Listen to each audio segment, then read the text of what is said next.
नमस्कार, मी वेदांत प्रकाश चिलबुले. आम्ही आहोत टीम वज्र आणि आम्ही जंगली जनावरांना शेतातून पळवण्यासाठी एक डिव्हाइस बनवतो आहे. आमचं डिव्हाइस एका एकरमध्ये वापरू शकतात. जितके पण व्हायब्रेशन्स होतील हे व्हायब्रेशन कंपन जे आहे ते डिव्हाइस डिटेक्ट करतो. माणसातला आणि प्राण्यांमधला फरक करू शकतो. जसंच त्याला प्राणी आहे म्हणून समजते तसंच त्याच्यात लाईट चालू होतो, लाईट चालू बंद होतो. तो लाईट जो आहे तो 150 मीटरपर्यंत दिसतो.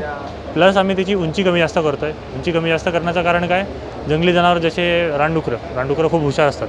तर त्याची जर आपण उंची कमी जास्त केली तर त्यांना सवय होण्याची शक्यता कमी होते. त्यामुळे आम्ही त्याची उंची कमी जास्त करतो आहे. मॅक्झिमम हाईट त्याची 4 मीटर आहे, मिनिमम हाईट 3 मीटर आहे. तर हा तिथे कमी जास्त होतो. प्लस आम्ही त्याच्यात साऊंड ठेवला आहे. तीव्र ऊर्जेचा एक साऊंड येतो सायरनसारखा. प्लस आम्ही अल्ट्रासॉनिक वेव्ज वापरतो आहे. 175 हर्ट्जची फ्रिक्वेन्सी राहते. जे जंगली जनावरांना जसं की जंगली डुकरं आहे ते त्यांचा विसरल फ्लुइड जो आहे ते डिस्टर्ब होते, म्हणून त्यांची जे बॅलन्स आहे ते बिघडते. प्लस आम्ही त्याच्यात काय केलं आहे, शेतकरी पावडर टाकतात. पावडरनी जे वास येतो शेताच्या कुंपणाला, त्याने काय होते की वास येतो, पण ते पाण्यामध्ये वाहून जाऊ शकते.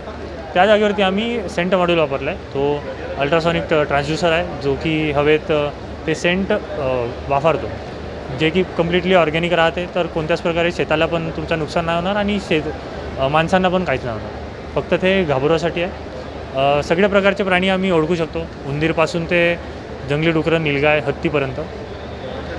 हा आमचा डिव्हाइस आहे.